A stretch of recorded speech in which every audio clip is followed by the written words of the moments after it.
भोजपुरी के ऐसे बहुत से गानों ने इतिहास रचा हुआ है, वो बड़े बड़े रिकॉर्ड भी बनाए हुए हैं। ये तो बात रही भोजपुरी गानों की। अब बात करेंगे हिंदी गानों की। भोजपुरी सिंगरों द्वारा गाया हुआ ऐसे बहुत सारे हिंदी गाने हैं, जैसे कि कमरिया हिलारी जिनको पवन सिंह ने गाया था, हेलो कौन रितेश पांडे ने गाया था।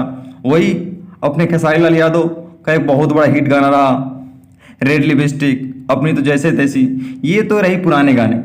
अब नए गाने की बात करेंगे, जो गाना सुनने के बाद इन सब गानों को आप भूल जाएंगे। हम बात कर रहे हैं तेरे मेरे दरमियान गाने की ट्रीजर की, जिस गाने को फाइनली आज सुबह स्पीड रिकॉर्ड चैनल के माध्यम से रिलीज कर दिया गया है। जिस गाने का कंपेयर फिलहाल 2 से किया जा रहा है। क्या गाना है, क्या गजब का इसमें खेसारी लाल का लुक है, क्या गजब की लिरिक्स है। काश हम भी होते तुम हो जहां वहां। जिस लिरिक्स को लिखा है अनुपम पांडे ने, जिसमें एक्ट्रेस नेहा मलिक ने, वही म्यूजिक को सजाया है विनय विनायक ने। फिर कुछ अलग सा ए जहां हो।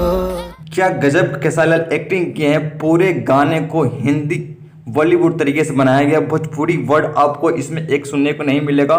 और ये गाना आप देखकर कह सकते हैं कि भोजपुरी इतिहास का बहुत बड़ा ब्लॉकबस्टर सॉन्ग बनने वाला है, जिसका फुल वीडियो अभी नहीं आया यार, जो बहुत जल्द आने वाला है। जैसे ही आएगा हम आपको अपडेट देते रहेंगे, उस दिन का इंतजार है।